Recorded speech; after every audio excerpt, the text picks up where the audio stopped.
Alright, here we are with Precision Plumbing. Today's day is going to be 3/29/2021. I'm here for Jesse Ray. This is going to be 1101 Hemsath, St. Charles, Missouri, 63303.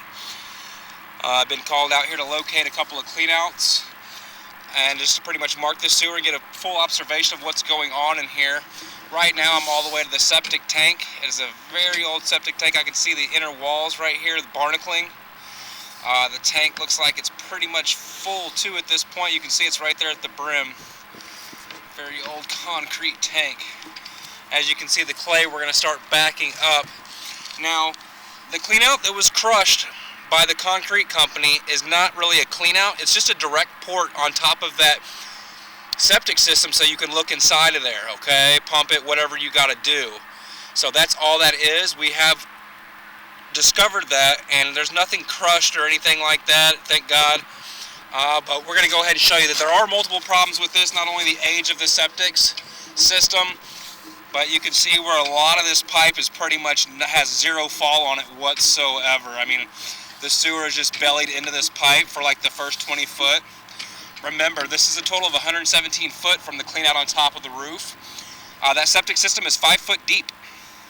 That's where the inlet goes into the septic system. It's 5 foot deep. Obviously the yard is thicker and thick. It goes higher and higher, so the closer we get to the house, the deeper the sewer will be. As you can see, this is all just belly. There's no reason why a lot of this should not be flowing out. I can go right back, and it is just sitting there, as you can see, with absolutely zero fall whatsoever. Backing up 102. Like I was telling my boss, out of all the footage out here in this yard, only about 20 foot of this is really good. You know, as far as the bellies, you know, we come back into more bellies. Here we are, we're going right back underwater at 89. And then you're going to see this belly. Look at the size of that. I mean, there's just zero flow on this thing, almost completely filling the whole pipe. So that's a pretty good belly right there. Now we're underwater again.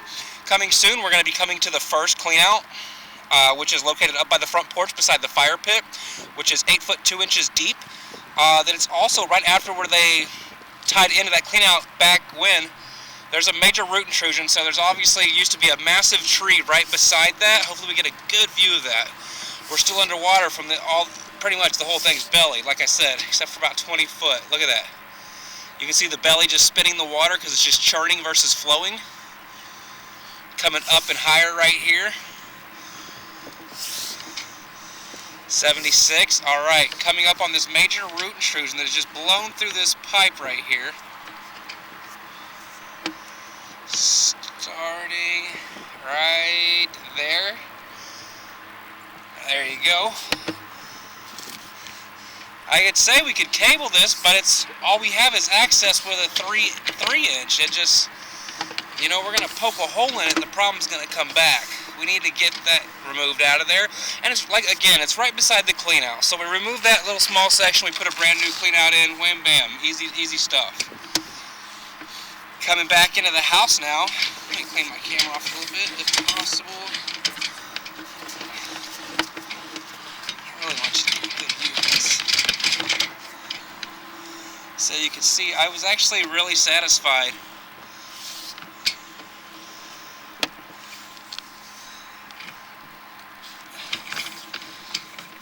Looks like I need to mark that root intrusion back a little bit further where they tied in at.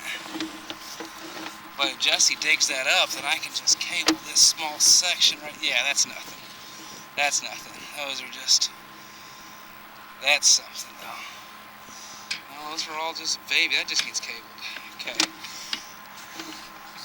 That all just needs cable. We can deal with that. I'm pulling the string too, so it looks way worse than it is.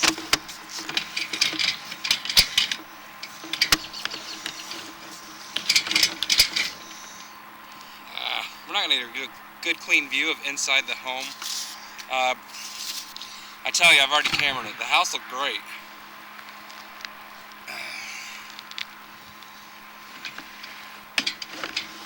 Can't see any problems inside the house. There's no bellies, no nothing inside of this house.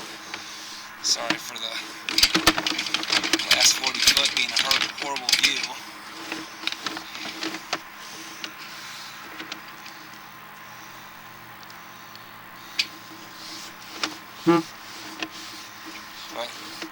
Jesse, it looked really good inside the house. There was no issues whatsoever in here.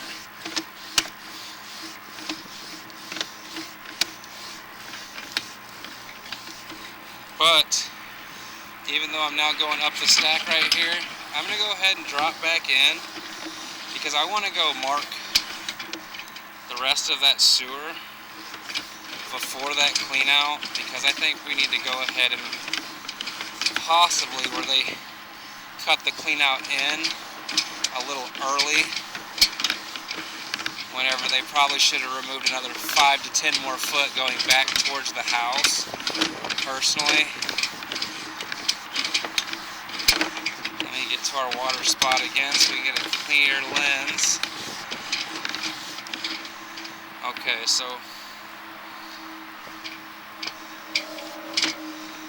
here's where they cut in. So here's where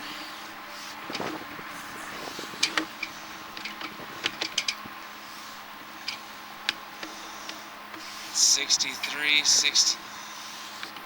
That's really not that dang bad. I think once we remove that section, honestly, we'll be fine. It's just this small little stuff.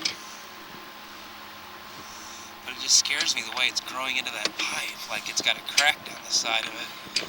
Where does that officially end at? Let's see. And then I'll go mark that spot. Yeah, you see how it's all just growing right through the cracks and sides of it? Oh yeah. And then we're still dealing with that same shit. All the way back to the right. Yeah. So it is. It's where it transitions. It's the beginning of the transition from cast to clay outside. I'm going to go ahead and mark this, Jesse, and this is going to be close to the front porch, so let's get an exact location and go ahead and plan on removing all this stuff. I'll go ahead and get it all marked out, but that's going to conclude the video of everything from the septic system all the way through the lateral, locating cleanouts and everything else. Again, the house, underneath the house looked great. Just looks like we got some issues going on outside, okay? Thank you again. Josh Finch, Precision Plumbing.